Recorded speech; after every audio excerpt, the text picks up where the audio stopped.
UPSC की तैयारी के लिए एनसीईआरटी में क्या और कितना पढ़ें। अब उन किताबों में क्या होता था, क्यों आज उनका महत्व बढ़ गया है, क्यों हम दोबारा से ऐसा कहने लगे कि एनसीईआरटी को कैसे पढ़ें।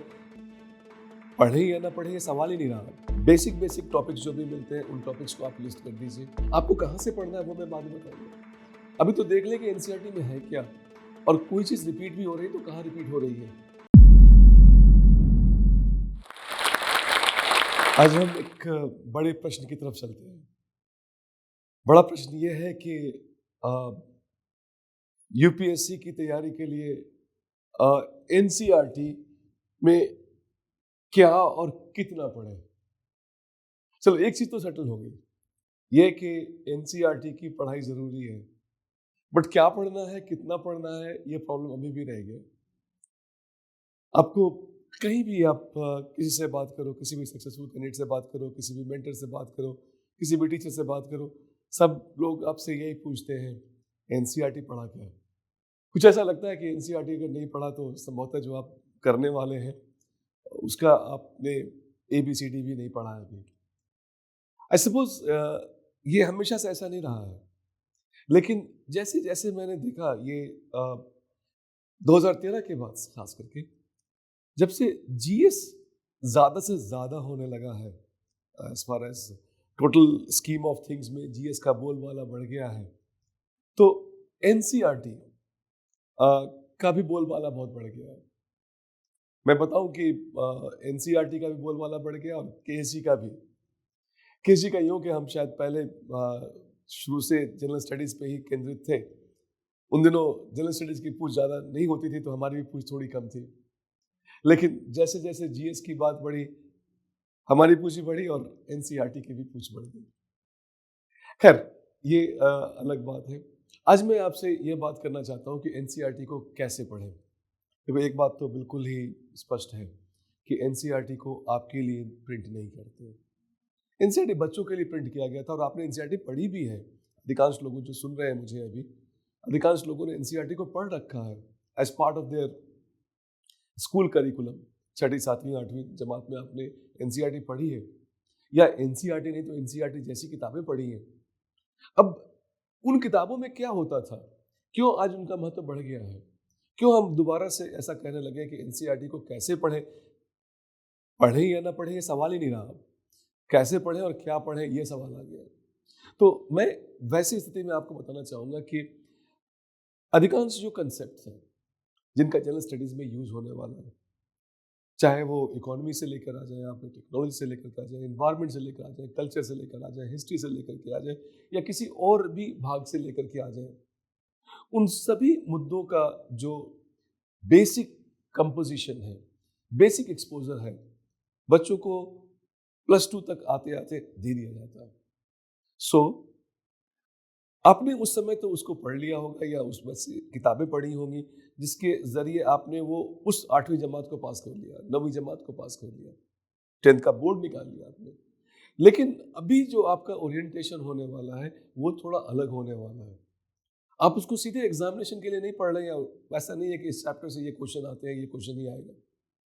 आपको एक जनरल अंडरस्टैंडिंग बनाने के लिए आपको एनसीईआरटी पढ़नी है। अब इस एनसीईआरटी के पढ़ने के अंतर्गत आप ये देखें, अगर आपने ध्यान से देखा है तो एनसीईआरटी में किसी भी चीज़ को बेसिक से लेकर के छठी से शुरू करते हैं, हम 12th तक जाते हैं, तो बेसिक्स को से लेकर के धीरे धीरे धीरे उसको बिल्ड करते जाते हैं। और उसके बिल्ड का एक पैटर्न भी है। बहुत सारी चीज़ें छठी जमात की आपको 8वीं में मिल जाएंगी, 8वीं की चीज़ें आपको 10वीं में मिलेंगी, 7वीं की 9वीं में मिलेंगी, for the next level that you have got. So it is very important that we should be conscious of this fact कि हमें अपने आप को किस लेवल से स्टार्ट करना है।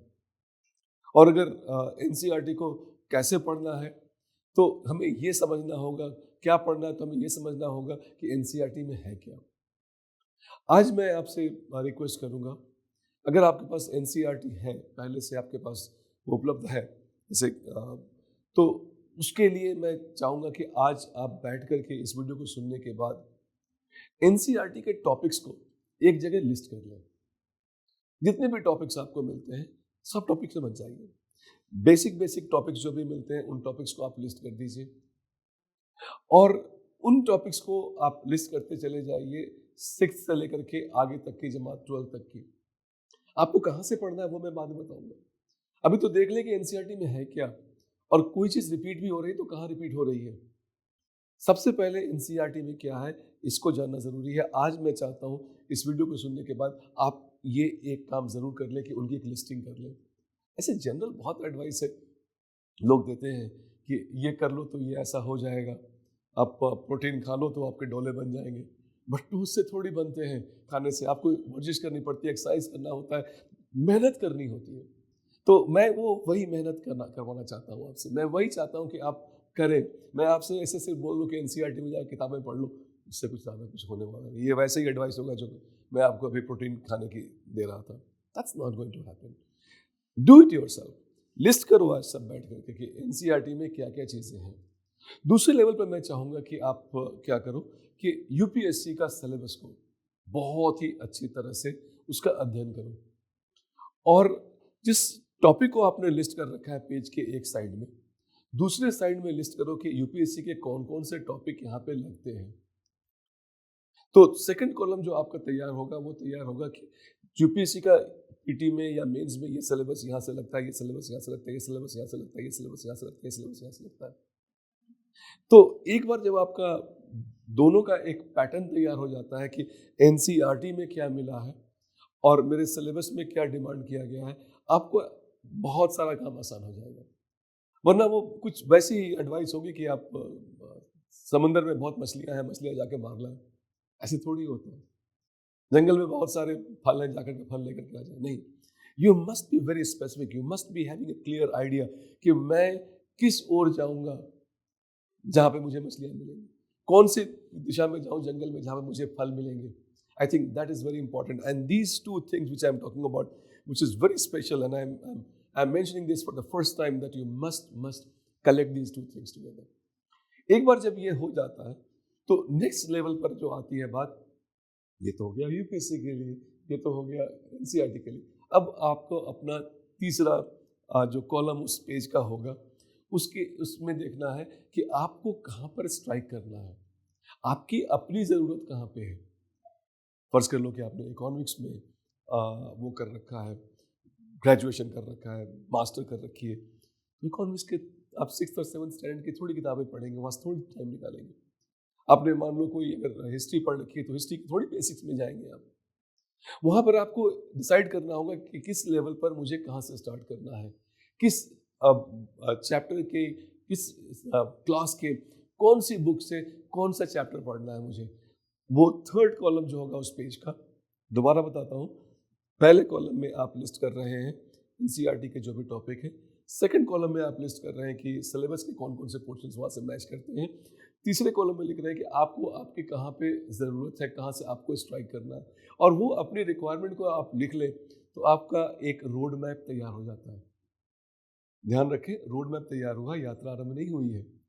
तो एक रोड मैप तैयार हो जाता है, उस रोड मैप के ऊपर आप अपने एनसीईआरटी में not as a blind person you are not entering, जिसको कोई दिशा नहीं पता है, you are entering with a road map, and उस रोड मैप के सहारे आप देखेंगे कि कहाँ पे मुझे जाना है। इसको थोड़ा सा अगर हम डिटेल में जाएं तो मैं आपको ये बताऊंगा कि देखिए, शुरुआत एनसीईआरटी से होती है बट ख़त्म एनसीईआरटी से नहीं हो सकता है। बट अगर शुरुआत अच्छी है, आपका बेसिक क्लियर है, आपकी सिचुएशन कंट्रोल में है, I think you always push yourself to the level which you require. And foundation के लिए बहुत ज़्यादा ज़रूरी है, एंड ये सभी के लिए ज़रूरी है, जितने भी आईएएस एस्पायरेंट्स सबके लिए ज़रूरी है, खास करके तब से जब से कि जनरल स्टडीज़ का बोलबाला हो गया है यूपीएससी के सिलेक्शन के लिए। और कई बार बच्चों की बेसिक्स कंप्लीट नहीं होने की वजह से वो मोटी मोटी टेक्स्ट बुक पढ़ते रहते हैं, लेकिन उनका बेसिक्स क्लियर नहीं है। फर्स्ट करो, ज्योग्राफी का कोई कंसेप्ट है, उसका बेसिक्स कंसेप्ट क्लियर नहीं है, और आपने उसके हाई फ्लाइंग कंसेप्ट फिजिक्स के प्रिंसिपल्स पढ़ रखे हैं, आपको ये नहीं पता है कि एयर मास क्या होता है, आपको ये नहीं पता है कि फ्रंट क्या होता है, तो फ्रंटोजेनेसिस कहाँ से समझेंगे आप, ऑक्लूडेड फ्रंट कहाँ से समझ में आएगा।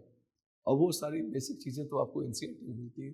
तो एक फाउंडेशन और बेसिक ज़रूर करना है। हाँ, अगर आपने ज्योग्राफी से ऑनर्स कर रखा है तो वो ऑक्लूडेट फ्रंट पहले ही पता है आपको, वहाँ पे आप हाई लेवल से स्टार्ट करें या जस्ट रिकन्फर्म कर लें कि हाँ मुझे ये चीज़ें पता है। इसके बाद मैं चाहूँगा कि एनसीईआरटी की एबिलिटी इसलिए भी आप देखें कि ये गवर्नमेंट पब्लिकेशन है, सबसे ऑथेंटिक और एक्यूरेट इन्फॉर्मेशन अगर आपको चाहिए एनसीईआरटी देती है आपको, and I think that's validated by the system. Also conceptual clarity बहुत ज़्यादा आती है।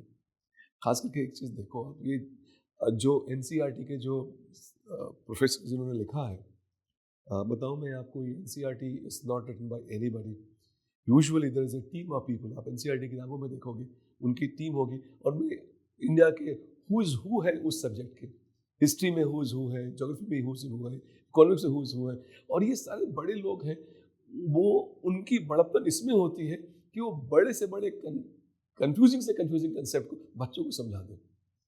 आपके पास बहुत सारे असंख्य कंसेप्ट समझने हैं, तो कंसेप्चुअल क्लैरिटी का जो लेवल, एक देश के सबसे अच्छे इकोनॉमिस्ट से इकोनॉमिक्स के कंसेप्ट समझ रहे हैं आप, देश के सबसे अच्छे हिस्टोरियन से हिस्ट्री के इश्यूज समझ रहे हैं, देश के सबसे अच्छे जोग्राफर से ज्योग्राफी के कंसेप्ट समझ रहे हैं।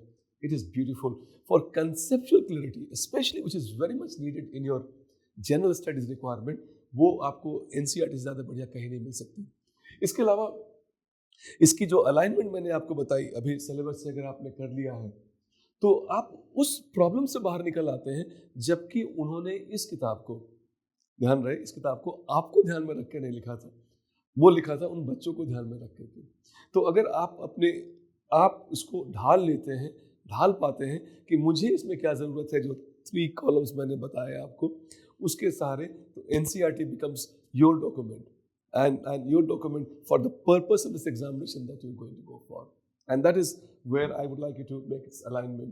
Also, इसमें मैं चाहूँगा कि what and how की अगर बात की जाए तो read only those topics which are given in UPSC syllabus। वो alignment जो 3 कॉलम का मैंने बताया उससे मिल जाएगा। इसके अलावा अगर बेसिक्स आपका क्लियर है, कंसेप्चुअल क्लैरिटी नहीं चाहिए, तो क्यों आप बेसिक किताबों में टाइम बिताते हो? वैसे भी बहुत सारे एलाबोरेशन और नरेशन और एक्सप्लेनेशन जो दिए गए बच्चों के लिए दिए गए हैं। आप तो बड़े हो गए ना, चलो ऐसा मान लेते हैं आप बड़े हो गए। अगर आप बड़े हो गए हो तो it is important that for those concept that you are having clarity of concept, you should not spend time on reading 7th 8th। उनको ऊपरी जमात से, 11th से, 12th से आप पढ़ सकते हैं उनको, and it will be much much clear. And अगर बेसिक्स कम है तो 10th की जगह आप 9th पे आ जाओ, 9th की जगह हो सकता है 8th की जगह और भी नीचे आ सकते हैं। एंड एनसीईआरटी को अगर हमने पहले समझ रखा है तो हम किसी को समझा भी सकते हैं। And that's a very interesting test that I like to give you. NCERT में कंसेप्चुअल क्लैरिटी तो आपको मिल जाती है, हालांकि उसके जो करंट के जो फेसेट्स हैं या कुछ ऐसे डायमेंशंस हैं जिसको आप इम्प्रेसिव बनाने के लिए यूज़ कर सकते हो, वो सारे वहाँ एनसीईआरटी में नहीं मिलेंगे। लेकिन कंसेप्चुअल क्लैरिटी का एक सिंपल सा एग्जांपल मैं आपको देता हूँ कि अगर आपको क्लियर है तो आप दूसरों को क्लियर कर सकते हो। एक और एक्सरसाइज मैं आपको देता हूँ करने के लिए। जो चैप्टर आप पढ़ लेते हो एनसीईआरटी से, उस चैप्टर को कोशिश करो कि किसी को पढ़ा दो, किसी को समझा दो। अगर फर्ज कर लीजिए कि आपने पढ़ रखा है एनसीईआरटी में मॉनसून के बारे में, और उसको आपने 2-3 जमात में पढ़ लिया, 8th 9th 10th जहाँ भी आपने पढ़ लिया है, उनको 11th में भी पढ़ लिया, तो sit down with somebody and explain that concept to somebody. अगर आपने वो एक्सप्लेन कर दिया किसी को एनसीईआरटी का वो चैप्टर, किसी को एक्सप्लेन किया, उसको समझ में आती है नहीं आती, इससे कोई मतलब नहीं। आपको क्लियर हो गया है, ये क्लियर हो गई, या आपको क्लियर नहीं है तो चाहे वो क्वेश्चन नहीं करता हो समझने वाला, आपके अंदर में एक आवाज़ आती है कि ये वाला कंसेप्ट आपका भी क्लियर नहीं है, रिट्रीटिंग क्लियर नहीं है, या जेट स्ट्रीम का कंपोनेंट क्लियर नहीं है, या फिर ऑनसेट या फिर आपका ये burst of the monsoon clear नहीं है, या फिर मोनेक्स आपका क्लियर नहीं है, या फिर आपका एलिनो and लानीना and Enzo El Nino and southern oscillation clear नहीं, ये सारी चीज़ें आपको क्लियर लग जाती है कि आपको क्लियर नहीं है। तो मैं एक बहुत ही इंटरेस्टिंग आपको एडवाइस देना चाहूँगा कि try teaching others. By teaching others, you would get to know that yes, I mean, I am in control of situation. I not only understand for myself, I can possibly explain to others also. इसके अलावा मैं चाहूँगा कि अगर आपकी conceptual clarity है तो जो कंसेप्चुअल क्वेश्चंस आए हैं, क्यों ना उन कंसेप्चुअल क्वेश्चंस को भी देख लिया जाए। अगर उन कंसेप्चुअल क्वेश्चंस को देखते हैं और आपके एनसीईआरटी के नॉलेज से वो कंसेप्ट्स तक आप पहुंच जाते हैं, that's a very good method that you know that you have done it. Actually मैं चाहता हूं कि एनसीईआरटी को पढ़ करके सिर्फ टिक बॉक्सिंग नहीं हो। ऐसा नहीं हो कि अगर आपके दोस्त पूछें, आपके मेंटर पूछें, आपके टीचर पूछें कि एनसीईआरटी पढ़ा क्या, हाँ जी पढ़ लिया, लेकिन आपको उससे एक स्टेप आगे जाना होगा, क्वेश्चंस को देखना होगा, टीचिंग करनी होगी, किसी को समझाना होगा, and you should also be in a position to know that yes, NCERT is something which I have used for the purpose of UPSC examination. Don't forget, this NCERT, I'm repeating again, was not written for you. You have to really उसको ढालना होगा अपने ज़रूरत के हिसाब से। अगर आपने उसको अपनी ज़रूरत के हिसाब से ढाल लिया है, जो मैंने आपको 3 कॉलम बनाने की बात की, उसके सहारे अगर आपने उसको पर्सनलाइज कर लिया है, आई कैन प्रॉमिस एनसीईआरटी का बेस्ट पॉसिबल यूज हो सकता है। हम कोशिश ये करते हैं कि हमारे बच्चों को जो क्लास में होते हैं उनको एनसीईआरटी के जो भी तथ्यात्मक चीज़ें हैं, कंसेप्चुअल चीज़ें उन तक पहुंचा दी जाए, तो वो सारे कंसेप्ट हम इकट्ठा करके उनको देने की कोशिश करते हैं। हाँ, अगर आप खुद से तैयारी कर रहे हैं, it is very important and very relevant that you make your own plan. उसमें सबसे पहले एनसीईआरटी में क्या है ये समझ लें, उसके बाद समझें कि एनसीईआरटी को कहाँ पे जाकर के वो डॉक होने वाला है यूपीएससी के सिलेबस से, और जब ये दोनों को अगर आपने जोड़ लिया है तब उसके बाद से खुद को जोड़ें एनसीईआरटी से। मतलब मेरी पर्सनल रिक्वायरमेंट कहाँ पे है, तो उन पर्सनल रिक्वायरमेंट को मुझे कौन से टॉपिक कहाँ से स्टार्ट करनी है, और उनको अगर आप कर लेते हैं, and I am sure you are able to explain NCERT to somebody, teach NCERT to somebody, तो एक ऐसे स्टेज पर आप पहुँच जाते हैं जहाँ पर you have not only read NCERT, you have read NCERT for the purpose of this coveted civil service examinations। और ये एक ऐसी खूबसूरत चीज़ है जो लगभग आपकी पूरी ज़िंदगी आपके साथ रहेगी। कोई भी एग्ज़ाम दे रहे हो, चाहे आप यूपीएससी के अलावा कोई और भी एग्ज़ाम दे रहे हो, वहाँ भी इसकी ज़रूरत होती है। And I think there can not be a better source which I know in the country which is existing at the moment apart from NCERT, which can give you so many diverse concepts in such lucid manner and in such short number of pages। मेरे ख्याल में ये जो तरीका मैंने आपको बताया आज आप ज़रूर करेंगे, and definitely you will be effectively using NCERT in a manner which is really new, novel and effective। Best wishes are with you। Hi, मैं हूं doctor Khan, founder and director of KSG. मेरे बारे में जानने के बाद और मेरी कहानी सुनने के बाद जोश टॉक ने मुझे अप्रोच किया, और उसके बैकड्रॉप में आज एक मैं बहुत बड़ा अनाउंसमेंट करने वाला हूं आपके लिए। जोश टॉक ये मानते हैं कि उनके परिवार में बहुत सारे प्रतिभावान व्यक्ति हैं, बहुत सारे टैलेंटेड लोग हैं, और उनके पास देश में कुछ करने की बहुत बड़ी इच्छा शक्ति है, बट किसी वजह से, फाइनेंशियल कारणों से या कोई और ऐसी दिक्कत की वजह से, जिसकी वजह से वो उस गुणवत्ता के ट्रेनिंग और सपोर्ट को प्राप्त नहीं कर पाते हैं जो कि उन्हें उन सफलता के मुकाम तक ले जाएगी जहां पर वो देश की सेवा कर सकें। मैं मानता हूं कि देश के हर युवा में एक प्रतिभा है। जोश के माध्यम से आज मैं ये एक बड़ी अनाउंसमेंट करना चाहता हूं कि फाइनेंशियल इशू की वजह से अगर कोई स्टूडेंट अपनी प्रतिभा का प्रयोग नहीं कर पा रहा है तो वो दिक्कत आज के बाद नहीं रहेगी। आज आपको मैं जोश के माध्यम से ये बताना चाहता हूँ कि मैं बहुत बड़ी स्कॉलरशिप देना चाहता हूँ, और ये इंश्योर करूँगा कि अगर देश में कोई टैलेंटेड व्यक्ति है जो कि पढ़ना चाहता है, कोर्स करना चाहता है और सिविल सेवा में जाना चाहता है, उसको फाइनेंशियल इशू की वजह से रुकना नहीं पड़ेगा। और ये एक ऐसा मुकाम है, एक ऐसा अवसर है देश का, जब हम देश में गुजर रहे हैं अमृत काल से, we can always contribute to this beautiful India through these services। इसके बारे में जो स्कॉलरशिप के बारे में डिटेल चाहिए वो नीचे दिए गए लिंक में अवेलेबल हैं, एंड हम साथ मिलकर आगे बढ़ते हैं।